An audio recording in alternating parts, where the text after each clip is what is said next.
R2, ¿dónde está esa señal? R2 silbó y pitó desde su alveolo situado junto a la carlinga. Una traducción se dibujó en el monitor de Anakin, escaneando muchas señales bloqueadoras de contramedidas electrónicas. «Sigue intentándolo». Miró cómo renqueaba el caza de Obi-Wan entre la batalla, a apenas 100 metros de su ala izquierda. «Puedo notar sus nervios desde aquí». Un pitido. Un Jedi siempre mantiene la calma. No creo que eso le parezca gracioso. Y a mí tampoco. Menos bromear y más escanear. Para Anakin Skywalker, las batallas con caza estelar eran lo más parecido a la diversión que podía encontrar. Esta no era divertida, pero no porque todo pareciera estar abrumadoramente en contra, o por el peligro que corría. No le importaba tenerlo todo en contra, ni creía estar corriendo un peligro especial. Unos cuantos escuadrones de cazas droides no asustaban mucho a un hombre que había sido corredor de vainas a los 6 años y que había ganado la Copa Bonta a los 9. A alguien que, de hecho, era el único humano que había conseguido acabar una carrera de vainas, por no decir ganarla. En aquellos tiempos, había utilizado la fuerza sin saberlo. Creía que la fuerza era algo de su interior, una simple sensación, un instinto, una racha de conjeturas afortunadas que le permitían realizar maniobras que los demás pilotos ni se atrevían a intentar. Pero ahora podía recurrir a la fuerza y sentir el combate que se libraba en todo el espacio de Coruscant, como si la batalla entera ocurriera dentro de su cabeza. Su vehículo se convertía en su cuerpo. Las pulsaciones de los motores eran los latidos de su corazón. Cuando volaba, podía olvidarse de su esclavitud, de su madre, de Geonosis y de Yavin, de Argonar y de Moonlist, y de todas las catástrofes de esta guerra brutal, de todo lo que le habían hecho, y de todo lo que él también había hecho. Mientras la batalla rugiese a su alrededor, podía olvidarse por un momento hasta del fuego de su amor por la mujer que le esperaba en el mundo de abajo, la mujer cuyo aliento era su único aire, cuyo latido era su única música, cuyo rostro era la única belleza que podían ver sus ojos. Podía dejar todo eso al margen, porque era un Jedi, porque era el momento de hacer el trabajo de un Jedi. Pero esta vez era diferente. Hoy no se trataba de esquivar láseres y reventar naves droides. Hoy estaba en juego la vida de un hombre que bien podría haber sido su padre. Un hombre que podía morir si los 2 Jedi no llegaban a tiempo hasta él. Anakin ya había llegado tarde una vez. La voz de Obi-Wan, tensa y pausada, le llegó por los altavoces de la carlinga. ¿Ha captado algo tu droide? R4 no consigue nada. Creo que el último impacto le cosió el motivador. Anakin podía imaginarse a la perfección la expresión de su antiguo maestro. Una máscara de calma, desmentida por una mandíbula tan tensa que apenas movía la boca al hablar. No te preocupes, maestro. Si aún le funciona el señalizador, R2 lo encontrará. ¿Has pensado en cómo encontraremos al canciller si...? No, Obi-Wan sonaba completamente seguro. No es necesario pensar en eso, no mientras esa posibilidad no se haga real. Solo conseguiría distraernos. Mantente atento a lo que es, no a lo que podría ser. Anakin tuvo que contenerse para no recordar a Obi-Wan, que ya no era un padawan. Yo, dijo entre dientes, te lo dije, debería haber estado aquí. Anakin, lo protegían Stasali y Shakti. Si 2 maestros no pudieron impedir que pasara, ¿cómo crees que lo habrías impedido tú? Stasali es astuto y valiente, y Shakti es la Jedi más hábil que he conocido nunca. Hasta me enseñó unos cuantos trucos. Anakin asumió que se suponía que debía estar impresionado. Pero el general Grievous, la maestra Ti, se había enfrentado antes a él, Anakin, después de Moonlist. Ella no solo era sutil y experimentada, sino muy capaz. Los asientos en el Consejo Jedi no se conceden como favor. Lo he notado. Lo dejó correr. Ese lugar, en medio de una batalla espacial, no era el más adecuado para tocar un tema especialmente doloroso. Si él hubiera estado aquí, en vez de Shakti y Stas Ali, fueran o no miembros del Consejo. De haber estado, el canciller Palpatine estaría en casa, sano y salvo. En vez de eso, Anakin se había pasado meses corriendo por el borde exterior como un padawan inútil, y Palpatine solo había tenido la protección de Jedi hábiles y sutiles. Hábiles y sutiles. Podía vencer sin problemas y con el sable láser atado a la espalda a 10 Jedi hábiles y sutiles. Pero sabía que no debía decirlo. Concéntrate en el momento, Anakin. Enfócate. Entendido, maestro, dijo Anakin con sequedad. Ya enfoco. R2-D2 silbó, y Anakin examinó la lectura de su monitor. Lo tenemos, maestro. Es el crucero que tenemos delante. Es la nave insignia de Grievous, el Mano Invisible. Anakin, tenemos docenas de cruceros delante. El que está cubierto de cazas buitre. Los cazas buitre, que se aferraban a las largas curvas del crucero de la Federación de Comercio, señalado por el señalizador de Palpatine, dotaban a la nave de una vibración siniestramente semejante a la de un ser vivo, como si fuera un enorme y metálico depredador marino erizado de mejillones ambulantes alderanianos. Ah, ese. Casi pudo escuchar cómo se le encogía el estómago a Obi-Wan. Oh, esto va a ser de lo más fácil. Algunos cazas buitre se desprendieron del crucero, conectaron los motores y se dirigieron hacia los 2 Jedi. ¿Fácil? ¿No? Pero sí que va a ser divertido. A veces, una ligera puya era la única forma de hacer que Obi-Wan se relajara. Me juego un almuerzo en Dex, a que yo me cargo a 2 por cada uno de los tuyos. R2 puede llevar la cuenta. Anakin. De acuerdo, una cena. Y te prometo que esta vez no dejaré a R2 hacer trampas. Nada de juegos, Anakin. Arriesgamos demasiado. Ese era el tono que esperaba Anakin, ligeramente hiriente, con un toque de maestro de escuela. Obi-Wan volvía a estar en forma. Haz que tu droide envíe un informe al templo y lanza una llama a cualquier Jedi que pueda estar pilotando un caza. Atacaremos al crucero desde todas partes. Ya me he adelantado a ti, maestro, pero negó con la cabeza al examinar la pantalla de su comunicador. Hay demasiadas contramedidas electrónicas. R2 no puede contactar con el templo. Creo que el único motivo por el que podemos hablarnos ahora es porque volamos prácticamente codo con codo. ¿Y señalizadores Jedi? No hay suerte, maestro. El estómago de Anakin se encogió, pero luchó para que la tensión no se reflejara en su voz. Quizás seamos los únicos Jedi de por aquí. Entonces, tendrá que bastar con nosotros. Cambio al canal de los cazas clon. Anakin pasó el dial a la nueva frecuencia, a tiempo de oír a Obi-Wan decir: ¿Me recibe? ¿Oddball? Necesitamos ayuda. El altavoz del casco del Capitán Clon despojaba de humanidad a su voz.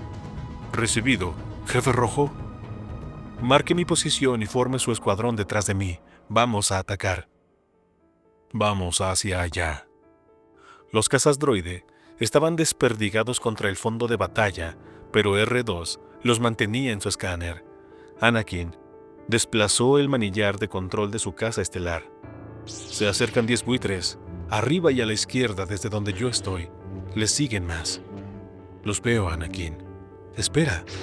El crucero ha bajado los escudos de la cubierta de transporte. Captó 4. No, 6 naves saliendo de él. Obi-Wan alzó la voz. ¡Tricazas! Y acercándose a toda potencia. La sonrisa de Anakin se tensó. Esto iba a ser interesante. Primero los tricazas, maestro. Los buitres pueden esperar. Coincido.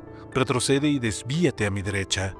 Ponte detrás de mí. Los atacaremos en diagonal. ¿Y dejar que Obi-Wan fuera primero? Con el control de superficie izquierdo reventado y una unidad R medio inutilizada, estando en juego la vida de Palpatine, más bien, no. Negativo. dijo Anakin. Los voy a recibir de frente. Nos vemos al otro lado. Tómatelo con calma. Espera a Oddball y el Escuadrón 7, Anakin. Notó la frustración en la voz de Obi-Wan. Mientras pasaba el caza a su luz y lo adelantaba, su antiguo maestro aún no se había acostumbrado a no poder dar órdenes a Anakin. Tampoco es que Anakin tuviera mucha costumbre de obedecer órdenes, ni de Obi-Wan, ni de nadie. Sentimos llegar tarde.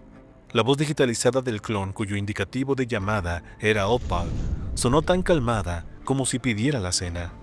Estamos a su derecha, jefe rojo. ¿Dónde está rojo 5? Anakin, a formación. Pero Anakin ya se dirigía al encuentro de los cazas de la Federación de Comercio. ¡Ah, por ellos! El familiar suspiro de Obi-Wan se oyó con claridad en el comunicador. Anakin sabía con precisión lo que estaría pensando el maestro Jedi, lo mismo que siempre pensaba. Aún tiene mucho que aprender. Cuando los cazas enemigos lo rodearon como si fueran un enjambre, la sonrisa de Anakin se afinó hasta formar una decidida línea recta, y pensó lo mismo que pensaba siempre. Eso lo veremos. Se entregó al combate. Su caza giró y sus cañones resonaron. Droides, a todo su alrededor, empezaron a estallar en nubes de restos y gas supercaliente. Así era como él se relajaba. Este es Anakin Skywalker, el Jedi más poderoso de su generación. Puede que de cualquier generación. El más ágil, el más fuerte, un piloto imbatible, un guerrero imparable. Nadie se acerca a ser su igual en tierra, aire, mar o espacio. No tiene solo poder y habilidad, sino arrojo, esa rara y valiosa combinación de atrevimiento y gracia. Es el mejor en lo que hace, el mejor que ha habido nunca, y lo sabe. Los programas de la Holored lo llaman el héroe sin miedo. ¿Y por qué no? ¿A qué podría tenerle miedo? Salvo a pesar de eso, el miedo sí vive en su interior, carcomiendo los cortafuegos que rodean su corazón. Anakin suele ver al temor que le carcome el corazón como si fuera un dragón. Los niños de Tatooine suelen contarse historias sobre los dragones que viven dentro de los soles, primos más pequeños de los dragones solares que se supone viven dentro de los hornos de fusión que dotan de energía a todo, desde las naves estelares a las vainas de carreras. Pero el miedo de Anakin es otra clase de dragón. Es de una especie fría, de una especie muerta, pero no lo bastante muerta.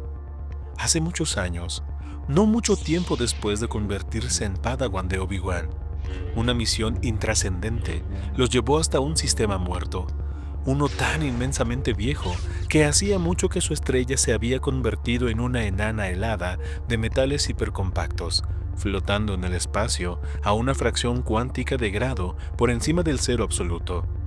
Anakin no podía recordar el objetivo de aquella misión, pero nunca había olvidado esa estrella muerta. Le había asustado. Las estrellas pueden morir. Así es el universo, Anakin, que es otra forma de decir que esa es la voluntad de la fuerza. Le había dicho Obi-Wan. Todo muere. Con el tiempo, se consumen hasta las estrellas. Por eso los Jedi no tienen ataduras. Todas las cosas pasan. Aferrarse a algo o a alguien, más allá del momento presente, es enfrentar tus deseos egoístas a la fuerza. Ese es un camino de sufrimiento, Anakin, y los Jedi no lo recorren. Esa es la clase de miedo que vive en Anakin Skywalker, el dragón de la estrella muerta. Es una voz anciana, fría y muerta, que susurra en el interior de su corazón que todas las cosas mueren. No puede oírla a pleno día. Una batalla, una misión, incluso un informe ante el Consejo Jedi pueden hacerle olvidar su presencia.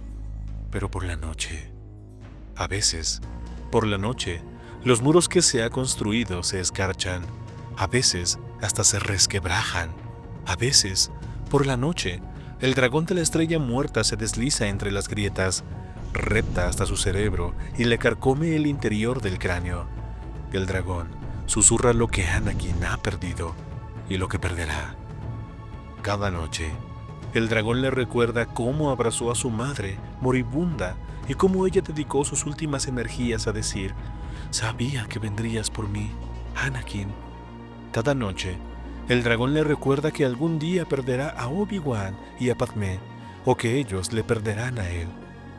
Todas las cosas mueren, Anakin Skywalker, hasta las estrellas se consumen.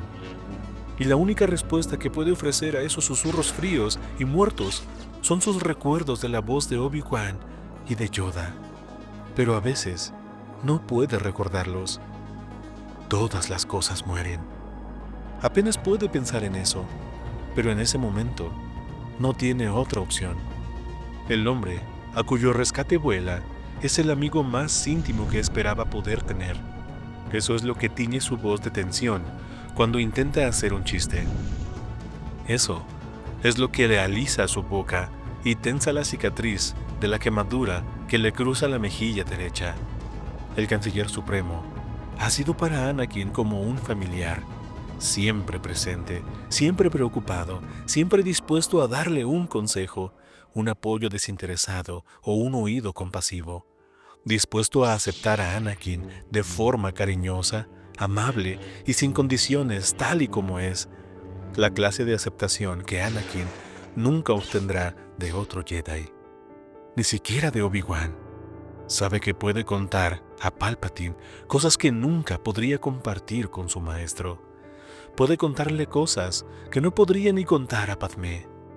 Ahora, el Canciller Supremo corre la peor clase de peligro, y Anakin va a por él, pese al temor que hierve en su sangre. Eso es lo que lo convierte en un verdadero héroe, no la forma en la que lo etiqueta la Olo-Red, ni que no tenga miedo, sino que él es más fuerte que ese miedo, porque mira al dragón a los ojos y no aminora el paso. Si alguien puede salvar a Palpatine, Anakin lo hará, porque ya es el mejor, y cada vez es aún mejor. Pero, encerrado tras los muros de su corazón, el dragón de su miedo se enrosca, se estremece y sisea, porque su verdadero miedo es un universo donde puedan morir hasta las estrellas. Es que ser el mejor quizás no sea lo bastante bueno. Desde las sombras más profundas de la galaxia, agradezco al aprendiz del lado oscuro, Darth Ishvat, y a los acólitos, Darth Wing y Eric Uchiha, cuya devoción alimenta este oscuro propósito. Su apoyo es la chispa que mantiene viva la llama de este proyecto maligno. Recuerden, un simple like, un comentario, tu suscripción y compartir el contenido de La Voz del Mal son actos que propagan la influencia del lado oscuro, expandiendo su poder y asegurando el crecimiento de este canal. Unidos, haremos que la oscuridad consuma cada rincón. Gracias, y que la sombra los guíe. La paz es una mentira.